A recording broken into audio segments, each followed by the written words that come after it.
اعوذ باللہ من الشیطان الرجیم بسم اللہ الرحمن الرحیم۔ معزز خواتین و حضرات، السلام علیکم ورحمۃ اللہ وبرکاتہ۔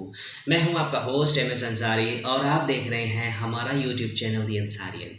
تو اب جس ٹاپک کے بارے میں بات کرنا چاہتے ہیں وہ ہے صبح بخیر کے حوالے سے، یعنی اچھی صبح کے حوالے سے۔ دیکھیں، رات کو جلدی سونا اور صبح بیدار ہونا نیک بختی کی علامت ہے۔ رات کو باوضو سونے کی عادت بنائی جائے اور مصنون طریقے پر دعا پڑھ کر سویا جائے۔ لیکن سونے سے پہلے یہ سوچا جائے کہ ایک دن میں نے قبر میں بھی سونا ہے، اور اس دن کی تیاری کے لیے ہر روز اپنے اعمال کا محاسبہ کریں کہ آپ نے آج سارے دن میں کون کون سے اعمال کیے ہیں، آپ نے اچھے کام کون سے کیے ہیں، برے کام کون سے کیے ہیں، ان سب کا محاسبہ کریں اور اس سے آپ جو ہے اپنے اچھائیوں کو مزید بڑھانے کے اگلے دن کے مشق کو اس میں آگے بڑھائیں اور برائی کو نہ ہونے کے برابر کر دیں۔ تو اعمال صالحہ پر شکر کریں اور برائی پر توبہ کی جائے، یعنی آپ کو توبہ کرنی چاہیے۔ جب آپ سونے لگیں تو اس ٹائم اللہ کا ذکر اور قرآن کریم کی چھوٹی چھوٹی آیات پڑھتے پڑھتے سو جایا کریں۔ نہیں کیا تو کسی اچھی کتاب کا مطالعہ ضرور کر دیں جو آپ کو فائدہ دے، جس میں آپ کے علم میں اضافہ ہو، اچھے علم میں اضافہ ہو۔ چند لمحوں میں پرسکون آپ کی نیند انشاءاللہ طاری ہو جائے گی، اور سونے سے پہلے ان امور کی رعایت اچھی صبح کی ضمانت ہے۔ رات کو سونے سے پہلے آپ سونے کی دعا بھی ضرور پڑھا کریں، اور 3 جو قل ہیں، قل هو اللہ احد اور سورہ فلق اور سورۃ الاخلاص، سورۃ الفلق اور سورۃ الناس، ان 3 صورتوں کو بھی آپ ضرور پڑھا کریں۔ یہ بھی آپ کے لیے بہت فائدہ مند ہے۔ آپ جو دونوں ہاتھوں میں پھونک کر اپنے پورے جسم پر ضرور ملا کریں۔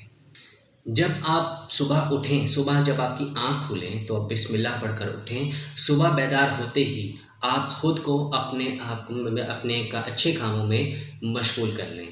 جیسے کہ آپ جب اٹھیں، فجر کے ٹائم اٹھیں تو آپ نماز قائم کریں، یعنی فجر کی نماز پڑھیں، اس کے بعد آپ قرآن مجید کی تلاوت کریں اور یہ نیت رکھیں کہ آج میں نے سستی و کاہلی کو چھوڑ کر صرف اور صرف اچھے کام کرنے ہیں، تاکہ اللہ تعالیٰ نے مجھے آج کے دن کی زندگی اسی لیے دی ہے کہ میں اچھے کام کروں۔ خواتین و حضرات، اللہ تعالیٰ نے نماز فجر کے بعد بڑی برکت کا وقت رکھا ہے، جس میں بندوں کی روزی تقسیم کی جاتی ہے۔ غافل ہیں وہ لوگ جو اس بابرکت لمحے کو نیند یا غفلت میں گزار دیتے ہیں۔ نماز فجر کے بعد سورہ یاسین کی تلاوت پورے دن میں خیر و برکت اور اللہ تعالیٰ کی نصرت کا وعدہ ہے۔ سخر الغامدی کا بیان ہے کہ اللہ کے رسول صلی اللہ علیہ وآلہ وسلم نے دعا فرمائی، اے اللہ، سویرے میں میری امت کے لیے برکت عطا فرما۔ چنانچہ خود آن حضرت صلی اللہ علیہ وآلہ وسلم جب کوئی لشکر جہاد کے لیے روانہ فرماتے تو صبح سویرے روانہ کرتے تھے کہ حضرت سخر رضی اللہ تعالیٰ عنہ ایک تاجر آدمی تھے۔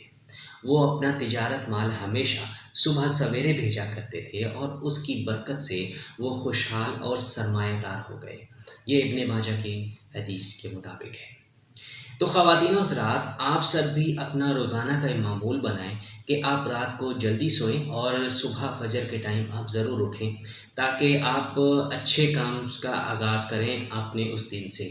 آپ نماز قائم کریں، فجر کی نماز قائم کریں، اس کے بعد سورہ یاسین کی تلاوت، جیسے کہ اس ویڈیو میں نے بتایا کہ سورہ یاسین کی آپ ضرور تلاوت کریں۔ اس کے علاوہ قرآن پاک بھی آپ جتنا ممکن ہو سکے اتنا پڑھیں، اللہ کا ذکر و اذکار کریں۔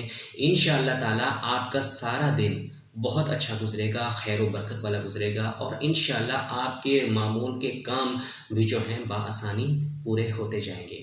اللہ تعالیٰ ہم سب کو صبح سویرے جلدی اٹھنے کی توفیق عطا فرمائے اور اللہ تعالیٰ کی عبادت کرنے کی توفیق عطا فرمائے، آمین یا رب العالمین۔ اگر آپ کو آج کی ویڈیو اچھی لگے تو آپ اس کو ضرور لائک کریں، اپنے دوستوں کے ساتھ شیئر کرنا بالکل بھی مت بھولیں، اور کمنٹ سیکشن میں اپنی رائے کا اظہار ضرور کیجیے گا، اور ہمارے چینل دی انصاری کو ضرور سبسکرائب کر لیں اور گھنٹی کے نشان کو ضرور دبائیں، تاکہ نئی ویڈیو اپلوڈ ہونے پر آپ کو سب سے پہلے اطلاع ملے۔ تو اب ملتے ہیں آپ سے ایک نئی ویڈیو میں نئے ٹاپک کے ساتھ، تب تک کے لیے اللہ حافظ، اپنا بہت سارا خیال رکھیے گا۔ جزاک اللہ خیر۔ السلام علیکم ورحمۃ اللہ وبرکاتہ۔